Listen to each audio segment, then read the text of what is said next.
इन वाली कहानी में देविका की एंट्री ने कहानी के अंदर चार चांद लगा दिए हैं। वहीं बहुत जल्द आपको दिखाया जाएगा आध्या का सीन। जी हाँ, आध्या का देविका पता लगा लेती है और साथ ही के साथ ये भी पता लगता है कि भैया इन दोनों को इस बारे में कुछ नहीं पता, लेकिन अनुज का इस हाल यानी कि ये हाल करने के पीछे अंकुश और बरखा की वो सारी दवाइयां हैं जो वो खुद चाहते थे कि भैया अनुज जो है पागल हो जाए और फाइनली यहाँ पर उसके हाथ पैर उसके वश में ना हो, जिसके चलते वो आश्रम तक छोड़ आते हैं।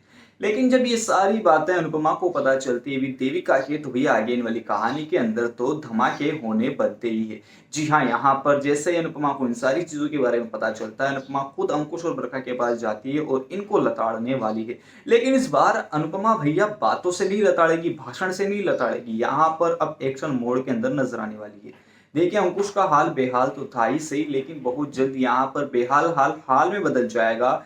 और देविका के जरिए जैसे ही पता चलता है कि आध्या भी इंडिया वाले ट्रैक में ही शामिल है, तो बहुत जल्द यहाँ पर चीजें आपको बदलती नजर आने वाली है।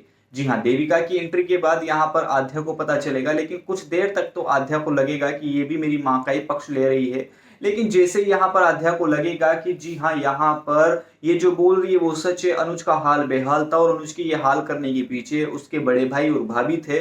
और जैसे अनुज को इस बात का पता चलेगा कि भैया आध्या को यहाँ पर साइडलाइन करने का, अनुज को झूठ बोलने का और अनुज की ये पूरा हाल करने का, अनुज का बिजनेस हड़पने का, ये सारी इन लोगों की चाल थी। तो भैया अनुज का जो है यहाँ पर एक्शन मोड चालू हो जाएगा और फाइनली यहाँ पर घुट पिछली बार तो भैया अनुपमा के सामने घुटने टिकवाए थे अनुज ने, लेकिन इस बार अनुपमा अनुज के सामने घुटने टिकवाएगी और उसी के साथ साथ यहाँ पर अंकुश और बरखा को लात मार के बाहर तो निकालेगी सही, लेकिन इंडिया वाले ट्रैक से भी यहाँ पर गायब करते नजर आएगी। ये वाली चीजें आगे वाली कहानी में साफली तौर पर आपको दिखाई जाने वाली है। कहानी से बने रहिए, चैनल को सब्सक्राइब कीजिए। कमेंट बॉक्स में लिखकर जरूर बताएगा कि आप अगर अनुज की जगह होते और आपको पता चलता है कि भैया अंकुश और बरखा ने ये हाल किया है, तो आप लोग क्या करते? फाइनली कमेंट बॉक्स में लिखकर जरूर बताएगा।